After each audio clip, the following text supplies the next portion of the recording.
I'm Dorothy Holtermann, and today I'm going to be making a salad from what is being served this week by the farmer for the Mid-Island CSA on Staten Island. So he's going to be giving us some kale, some parsley, some basil, some cucumbers, some sweet onions, and I'm going to be adding chickpeas, some leftover brown rice, and some tomatoes and some sesame seeds. So what I did is I have already cut up my garlic, and I use red garlic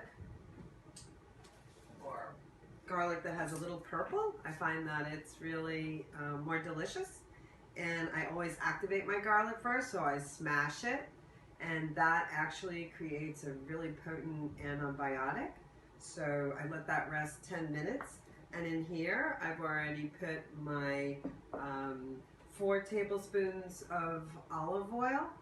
I've put 2 tablespoons of my apple cider vinegar. I've used the one when you purchase your apple cider vinegar, make sure it's organic and it says with the mother, because then it has probiotic properties and it also tastes delicious.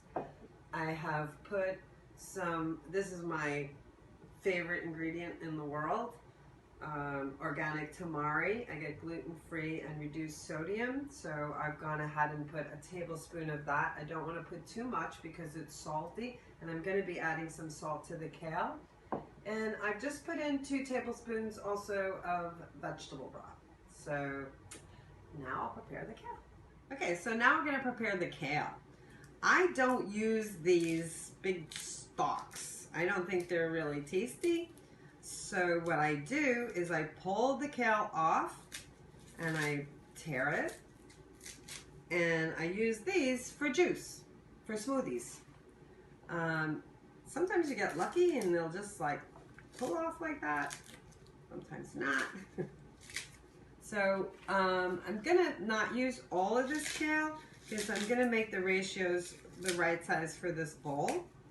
But I'm going to use, because I still have quite a bit of other ingredients that I want to add, but the kale, what I love about kale is the kale is so hearty, and of course it makes you hearty, but it will stay for days. Unlike other greens from the garden that if you dress and you try to put it in the refrigerator, they're going to fall apart on you, but not kale. Kale is going to stay, you know, good 3, 4, 5 days. It's a salad I like to teach everybody to make because it's those go-to things that keep us eating healthy food when it's easily available in our refrigerator. So I'm gonna just add a tiny bit of sea salt. We've already put tamari, but the reason why I'm putting some sea salt is because the sea salt, some people think, oh, kale's so tough, but when we add a little salt, and you kind of got to be willing to get a little messy. You want this salt to almost cook it. You can also use lemon juice. I don't have any right now, but lemons also help make the make it easier to chew. So the kale is ready, and now we're going to work on the cucumbers. Okay, so we're going to cut up our cucumbers. I like to cut them on the diagonal. These are very, very thin-skinned cucumbers, so you can keep the skin on them. But you want to make sure that your skin is nice and soft, because if you're using a cucumber and it's thick-skinned, you want to at least peel off a portion of it. And one way that you can do that is you can just, you know, slice down the sides, maybe not on the diagonal, and then when you slice, you get a little bit of the green. I like to get a little bit of the green still. It's really healthy for you, and it also looks prettier. So I'm gonna, you have to kind of gauge, the cucumbers are not all standard size, so I would say I'm using 3/4 of these larger cucumbers. But if you were using, you know, a normal sized cucumber, you would probably use just one large would be fine. So I'm gonna go ahead and add our tomatoes, which are so pretty. Okay, so we've chopped up our sweet onion, and it's about, I'd say 4 tablespoons.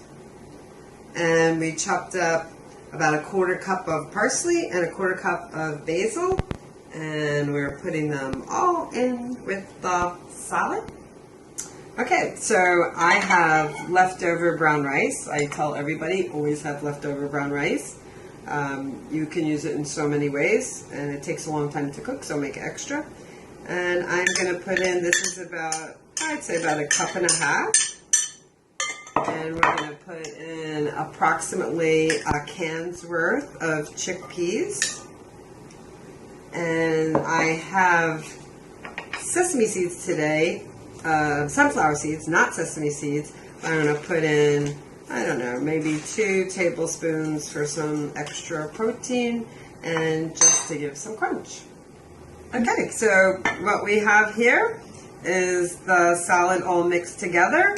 This is a very forgiving salad. You can add pretty much, you know, other ingredients as they came in from your local CSA or picked from your garden. This has got plenty of whole grains, protein, lots of veggies. It'd be delicious.